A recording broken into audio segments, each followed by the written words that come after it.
আজকে আপনাদের দেখাবো আর মাছের রেসিপি। আমি এখানে দুটো মাছের রেসিপি দেখাবো, মানে আর মাছ দুরকম ভাবে করে দেখাবো। তো আসুন দেখে নিই রেসিপিটি। প্রথমে মাছগুলোকে ভালো করে ধুয়ে হলুদ গুঁড়ো, লবণ আর সর্ষের তেল মাখিয়ে নেব। সর্ষের তেলটা এই কারণেই দেবেন, কারণ যেহেতু আর মাছ কখনো কখনো ফাটে ভীষণ, সে কারণে সর্ষের তেলটা দেবেন, আর ফাটবে না। দিয়ে ভালো করে মাখিয়ে রেখে দিলাম। এবার কড়াইটাকে খুব ভালো করে গরম করে নিয়ে তেলটাকেও দিয়ে ভালো করে গরম করে নিয়ে নেব। যতক্ষণ না তেলটা দিয়ে ধোয়া ছাড়ছে ততক্ষণ মাছগুলো দেবো না।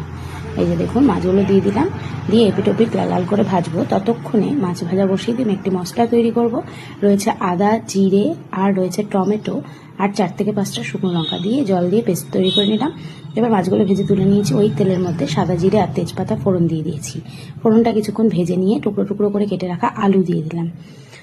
এই মাছটাতে এই আলুগুলো এইভাবে দিলে খুব ভালো লাগে। আলুগুলো ভালো লাল লাল করে ভাজা হয়ে গেলে মশলা বাটাটা দিয়ে হলুদ গুঁড়ো আর লবণ দিয়ে ভালো করে কষিয়ে নেব। দেখুন ভালো করে কষানো হয়ে গেছে। এবার জল দিয়ে দিলাম। জল দিয়ে ঢেকে দেবো যাতে আলুগুলো সেদ্ধ হয়ে যায়। দেখুন আলুও সেদ্ধ হয়ে গেছে, ঝোলটা ভালো করে ফুটে গেছে। এবার মাছগুলো দিয়ে দেবো। অর্ধেকটা দেবো আর অর্ধেকটা দিয়ে আরেকটা রেসিপি দেখাবো। মাছগুলো দিয়ে এবার ভালো করে ফুটিয়ে নেব। নামানোর আগে গরম মশলা গুঁড়ো ছড়িয়ে দেবো, ছড়িয়ে নামিয়ে নেব। বেশি ঘন না আর বেশি পাতলাও করব না। দেখুন গরম মশলা গুঁড়ো দিয়ে দিলাম। এবার নামিয়ে নেব। নামিয়ে নিলেই রেডি হয়ে যাবে আমাদের আর মাছের ঝোল। এবার দেখাবো আরেকটি রেসিপি। দেখুন রেডি। এবার আরেকটি রেসিপি দেওয়ার জন্য মশলা তৈরি করে নিচ্ছি। ধনে গুঁড়ো, রসুন, পেঁয়াজ, আদা আর টমেটো দিয়ে জল দিয়ে একটি পেস্ট তৈরি করে নিলাম। এবার কড়াইটাকে আবারও গরম করে নিয়ে ওই একই কড়াইয়ের মধ্যে তেল, সাদা জিরে, শুকনো লঙ্কা, তেজপাতা ফোড়ন দিয়ে ফোড়নটাকে ভেজে এর মধ্যে একটা পেঁয়াজ কুচি দিয়ে দিলাম। পেঁয়াজ কুচিটাকেও ভালো করে ভেজে নেবো। ভালো করে ভাজা হয়ে গেলে বাটা মশলাটা দিয়ে দেবো এর মধ্যে।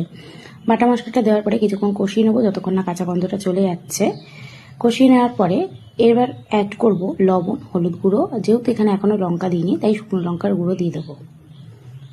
দিয়ে আবারও ভালো করে কষিয়ে নেবো। আর একটু সামান্য জল দিয়ে দেবো যাতে না ধরে যায় মশলাটা।